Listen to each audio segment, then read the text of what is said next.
Ahora hablaremos acerca de los diferentes tipos de trastornos mentales. Los trastornos mentales no discriminan por la edad, la raza u origen étnico. El espectro de trastornos va de leve a grave y como cualquier condición médica existen muchos factores desencadenantes. En los últimos años se ha presentado una mayor atención a los trastornos mentales debido a la carga que suponen el sistema sanitario público. Los trastornos mentales son reconocidos como un problema global. A continuación le hablaremos sobre los 10 trastornos psicológicos. 1. Trastornos del espectro autista. Los genes, otras condiciones médicas y el medio ambiente pueden colocar a ciertos niños en situaciones de riesgo de padecer los llamados trastornos del espectro autista, más comunes en los niños que en las niñas. Los trastornos con espectro autista comienzan cuando los niños son muy jóvenes y es difícil de detectar debido a que no existe una prueba médica o de sangre para confirmarlo. Del mismo modo, no existe una cura, sin embargo, la detención e intervención temprana de terapias conductual y educativa. 2. Esquizofrenia. Imagínate que escuchan voces que otras personas no oyen y que invaden tus pensamientos conspirando para que hagas algún tipo de daño. Para una persona con esquizofrenia existen experiencias incontrolables, pueden ser incapacitantes. La esquizofrenia es una misteriosa enfermedad que por lo general se presenta en personas de 16 a 30 años. Afectan a hombres y mujeres por igual. La causa se desconoce, por lo que los médicos tratan de controlar los síntomas de los pacientes con fármacos y terapias sociales que enseñan mecanismos de supervivencia. 3. Trastorno bipolar. El trastorno bipolar engloba en los llamados trastornos del estado de ánimo. Provoca en las personas que lo padecen emociones muy exageradas, los llamados episodios maniáticos, para después pasar a nivel anímico peligrosamente bajo, depresión. Los extremos son tan drásticos que pueden dañar las relaciones sociales, provocando como resultados un bajo rendimiento en la escuela o en el trabajo, con riesgo de suicidio. La mayoría de las personas con trastorno bipolar son diagnosticadas a los 25 años, pero muchas veces esta enfermedad no es fácil de detectar. 4. Trastorno de pánico. El corazón late muy deprisa, dificultad para respirar, las náuseas y los mareos, debilidades, sudoración, hormigueo en las manos, dolores en el pecho, sensación de sofoco, la pérdida de control, terror. Los ataques de pánico son muy reales, es la manifestación física del miedo. Durante un ataque de pánico severo podría incluso creer que está teniendo un ataque al corazón. Por otra parte, debido a un ataque de esta característica puede ocurrir en cualquier momento. Existe el miedo adicional de no saber cuándo será el siguiente ataque.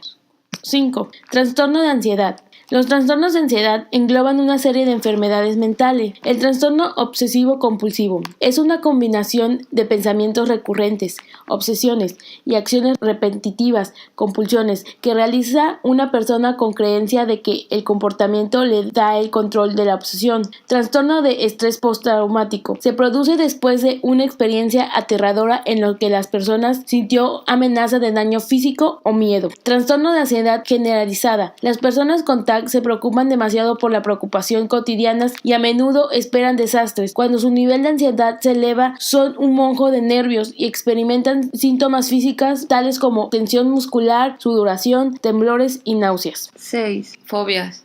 Las fobias también se engloban dentro de los trastornos de ansiedad. Las fobias pueden ser muy dispares, desde hablar en público hasta el pánico a las serpientes. Cuando estas fobias interrumpen sus actividades diarias, empiezan a ser un problema. 7. Déficit de atención e hiperactividad. ¿Te acuerdas del compañero de tu colegio que no podía quedarse quieto, siempre estaba hablando o interrumpiendo, se le olvidaba hacer la tarea y parecía perderlo todo? Lo más probable es que el niño sufría de trastornos de hiperactividad y déficit de atención. El TDAH es un trastorno común en la niñez, por lo general se diagnostica en niños muy activos que tienen dificultades para concentrarse y controlar su comportamiento. La genética pone algunos niños en situación de riesgo. 8. Trastornos de la alimentación. Cuando una persona con anorexia se ve en el espejo, él o ella ve un reflejo de sobrepeso, no el cuerpo desnutrido que en realidad se refleja. La falta de alimentación y la obsesión con la comida puede llevar a la gente con anorexia a numerosos problemas de salud potencialmente mortales como la desnutrición. La bulimia nerviosa se produce en aquellas personas que consumen grandes cantidades de comida y luego, lamentando su comportamiento y la falta de control, se purgan a base de vómitos, uso de laxantes, ayuno o ejercicio obsesivo. 9. Trastornos de la personalidad. Los seres humanos tienen una colección de rasgos de la personalidad que se basan en nuestras experiencias e influyen en nuestra interacción social, nuestro comportamiento y forma de pensar. Estos rasgos están profundamente arraigados en nuestra cultura. Personas con trastornos de la personalidad tienen rasgos de carácter muy rígido que pueden afectar a su capacidad para funcionar en situaciones cotidianas. 10. Trastornos del estado de ánimo. Los estados de ánimo son emociones sostenidas que colorean la manera de ver la vida. Cuando alguien tiene un trastorno del estado de ánimo, el panorama general no es color de rosa. Las personas con estos trastornos tienen estado de ánimo que van más allá de sentirse tristes. Los trastornos del estado de ánimo se pueden encontrar en todas las razas y clases sociales, pero son más comunes entre las personas solteras. Después de haber explicado los diferentes tipos de trastornos psicológicos, ahora pasaremos a decir en qué manera se relaciona con la comunicación. En nuestro punto de vista, se podría relacionar de dos diferentes enfoques. La primera sería en una relación doctor-paciente. Nos referimos a las actividades y comportamientos específicos aplicados al quehacer médico cotidiano, como es la elaboración de una historia clínica, la explicación al paciente de su diagnóstico, plan de tratamiento y pronóstico. Con base en esto, las habilidades interpersonales consisten en el efecto que tiene la comunicación sobre la otra persona. Tal sería el caso del médico que logra aliviar la angustia, establece una relación de confianza o bien genera estrés en el paciente. En cuanto a la efectividad de la comunicación, las palabras que utilizamos aportan alrededor del 7% del significado. Un 38% se encuentra en cómo decimos esas palabras y el 55% restante se encuentra en la expresión corporal, particularmente de la cara. Aquí vemos componentes importantes no solo de la comunicación, sino de cómo sus diferentes componentes logran un efecto final. El segundo enfoque sería en la manera en que los medios de comunicación manejan la información acerca de los trastornos psicológicos y cómo estos afectan a las personas. Los medios deben representar bien la realidad, no confundir o ignorar los datos científicos y técnicos sobre qué es una enfermedad mental, documentarse e informarse adecuadamente antes de transmitir información inexacta o errónea, igual que se haría en cualquier otro ámbito, política, economía, etc. Contrastar las noticias institucionales y del mundo medio científico y potenciar aquellas provenientes de las personas directamente afectadas. Recurrir a las fuentes de información que tenemos al alcance para una información precisa, objetiva y que responda a la realidad. La mayoría de las enfermedades mentales no se perciben físicamente. Los medios de comunicación impresos y la televisión necesitan ilustrar sus informaciones. Para ello recurren muchas veces a fotografías inadecuadas, que muestran síntomas externos de otras dolencias más visibles. Esta práctica contribuye poderosamente a mantener el confusionismo que existe entre diversas patologías. El desarrollo humano y la conducta a lo largo de todo el ciclo vital están en función de la interacción entre factores biológicamente determinados, físicos y emocionales, como la estatura o el temperamento, e influencias ambientales, familia, escuela, religión o cultura. La psicología del desarrollo o evolutiva estudia tres campos en el desarrollo y cambios de conducta que sufre el individuo a lo largo de toda su vida. Estos tres campos están en constante interacción. El primero es el campo biológico, desarrollo físico del cerebro y del cuerpo. Segundo, campo cognitivo, evolución de los procesos mentales y capacidades para aprender y solucionar problemas por parte del individuo. La motivación y la curiosidad forman parte de dicho campo. Y la tercera es campo psicosocial, relaciones e interacciones del individuo con sus padres, familia, amigos, entre otros, así como el desarrollo de principios morales y éticos o filosóficos culturales. Cambios en las personas. En estudios científicos sobre cómo cambian las personas y cómo permanecen algunos aspectos con el correr del tiempo, se ha determinado que dichos cambios pueden ser de dos maneras. El primero, cambios cuantitativos, variación en el número o la cantidad de algo como la estatura y el peso. El número dos, cambios cualitativos, se presentan el carácter, la estructura o la organización, como la naturaleza y la inteligencia de una persona, entre otros. Periodos en los que se divide la vida del hombre. Etapa prenatal.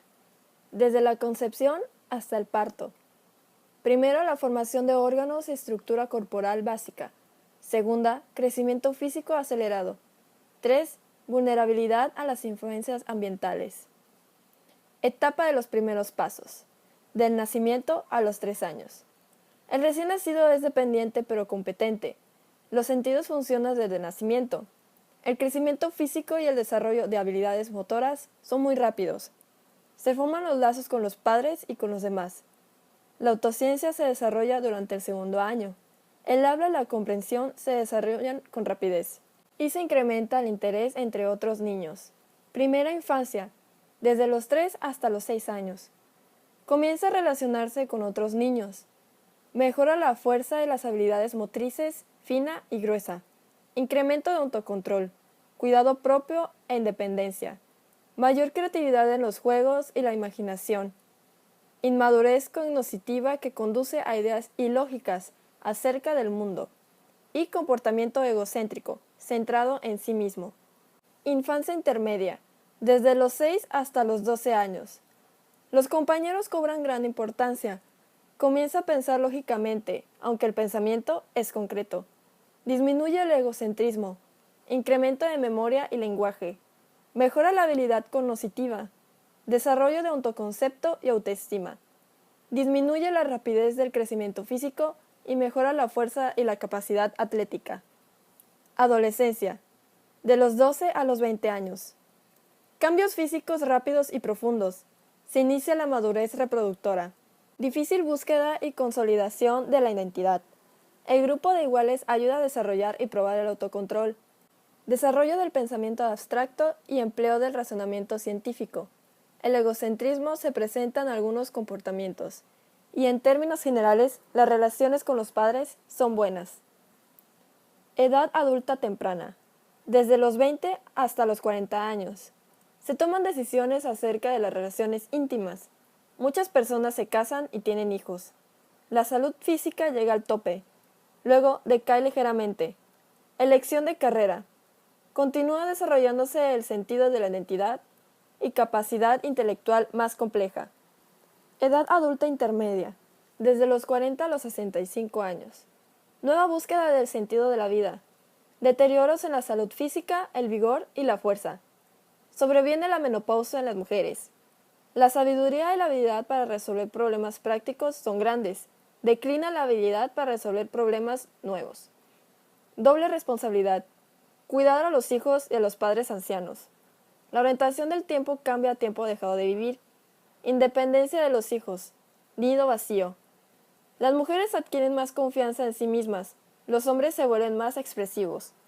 Algunos experimentan el éxito en sus carreras y llegan a la cima económica. Otros sufren de agotamiento. Y 10 en una minoría se produce la crisis de la edad madura.